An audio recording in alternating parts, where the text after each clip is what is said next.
So guys, bago po natin pag-usapan yung sagot ng tape, gusto ko muna pong pasalamatan ang Mr. Donut dahil nakakuha tayo ng, ayan pala, Mr. Donut ng libreng donuts kanina dun sa presscon. Ito yung kanilang pinamigay sa mga media, sa press. Merong tumbler, ayan, Mr. Donut, tsaka maraming donuts. Oh, diba? Sarap.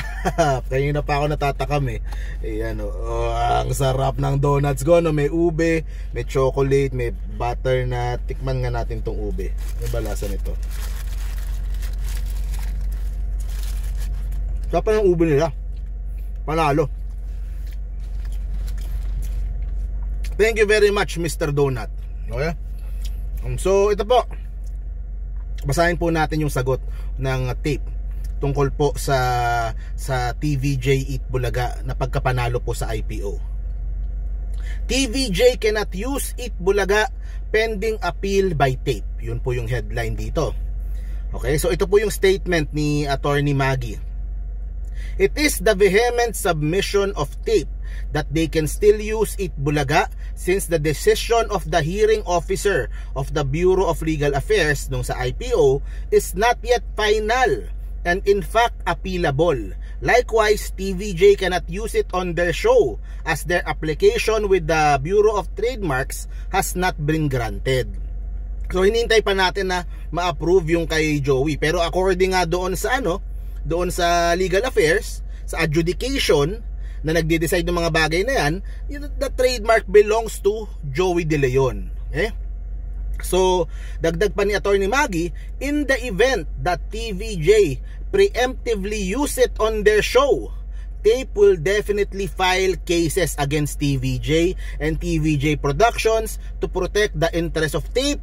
Ang ibig sabihin, babalik na naman tayo sa korte. So, merong kaso sa Marikina, meron sa IPO na iaapila, magkakaroon ng pangatlong kaso na trademark infringement yung sa tape kung sakaling ganun na nga. Okay? So, dagdag pa dito, ayun, actually, binasa na lang yung Attorney Maggie said that under the rules, tape can appeal this decision to the Director of the Bureau of Legal Affairs, pagkatapos yung pinaka-head ng IPO, tapos Court of Appeals, tapos Supreme Court. Pataas ng pataas. Pero, sabi nga ni Attorney Buko kanina, ang kinagandahan niyan para sa TVJ, kahit na patagalin yung kaso o maghabol na maghabol itong tape, 'di ba? Sila na yung hinahabol. Hindi katulad nung dati, 'di ba? Yung TVJ yung nagpapakansela dun sa trademark ng tape. Ngayon baliktad. Yung tape ngayon ang naghahabol para ma-junk o para repeal o basta maibaliktad yung pong desisyon dun sa IPO na Bureau of Legal Affairs. So yun ang advantage para sa tape dito. Kailangan nilang ng depensahan. Nakuha na nila, kumbaga parang yung bola, nakuha na nila, dedepensahan na lang nila para hindi mabaliktad nung kabila. Okay, pero ito po, palaban pa rin nga. Ito pong sila Attorney Maggie. Which is ganito yung EAT pa rin yung tawag. Okay? Sabi nga ni Bossing Vic kanina, hintayin nila na bumigay yung kabila o sana magkaroon ng respeto yung kabila at bitawan na at tigilan na at hayaan na sa kanila. Okay? Pero hanggat hindi pa yon, they will keep on using EAT at pero babanggitin na nila Eat Bulaga doon sa show. Okay? So ang tanong dyan, sa tape, okay na ba sila sa ganun? EAT yung gamit-gamit sa programa, sa mga title card, sa mga pag yung mga schedule, 'di ba? Ng TV5, EAT yung nakalagay. Pero sa show, yung mga contestants, Eat Bulaga na yung pinapasalamatan. Okay? Kasi nga naman pag nagpalit ngayon ng EAT, naging Eat Bulaga, dalawa silang Eat Bulaga. Nakakalito nga na ang gulo nun, di ba? Laking away nun. Kumbaga masaya na yung TVJ na sila yung kinatigad ng batas, di ba? Alam naman ng tao yan, sabi ni Bossing Vic, di ba? Yun naman yung niya. Yun naman yung sabi niya. Alam naman ng tao na kami ang Eat Bulaga. Dati tao ang nakaka-recognize, ngayon pati yung batas na. Okay? So ang tanong, yung pagbabanggit ng pagkanta ng TVJ ng EAT Bulaga at yung paminsan-minsang binabanggit sa show, will that be enough para po kasuhan nitong tape?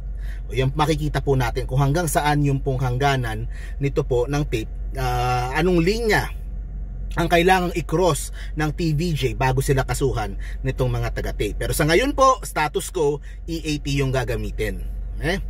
Pero yun nga, like I said, kung magdalawa silang Itbulaga, panibagong kaso tayo. Sinabi na ngayon nila Atty. Maggie. Okay, so nag-post din yung tape sa kanilang page. Meron din silang mensahe. Basahin din po natin. Ano man ang mangyari, ang nasimula naming tulong at saya, tuloy-tuloy lang. Kayo ang dahilan at ito ang pinakamahalaga para sa amin. Tuloy ang tahanang pinakamasaya. Tuloy ang Pasko na pinakamasaya. Itbulaga. Okay, yan po yung kanilang mensahe. Hindi sila susuko. They're going to keep on fighting this. Si Paulo Contis nagsalita din, maiksing message. Ang sabi po niya, hindi pa final. Legally, hindi pa final. So tuloy-tuloy pa rin sila. And they will still call it Bulaga. Pero syempre, meron ng medyo mas awkward na ng konti. Kasi sa IPO, kinansela yung ano nila. Yun lang hawak nila, sabi nga nito ni Buko, yun ang hawak nila, yung papeles na yon ng trademark. Nawala na yun sa kanila, na-cancel na. Diba? Ano pa ang hawak nila? So yun ang tanong dyan. So, ang hawak na lang nila ngayon, yung apelan nila. So makikita po natin kung ano po yung mangyayari po dyan. Syempre, may tiwala ako sa Divina Law, magagaling napatunayan na nila, kitang-kita nyo naman, nakita ko din sa throughout the whole process so may tiwala naman na, confident naman ako na kaya nilang kumbaga idepensahan yung pong panalo na ito kahit umabot pa ng Supreme Court. Okay, so yun guys, tuloy-tuloy po yung coverage po natin. Try ko po mag-live mamaya after ng EAT, pag-usapan pa natin yung mga ibang nangyari. See you po sa next video, stay safe parati guys, bye bye.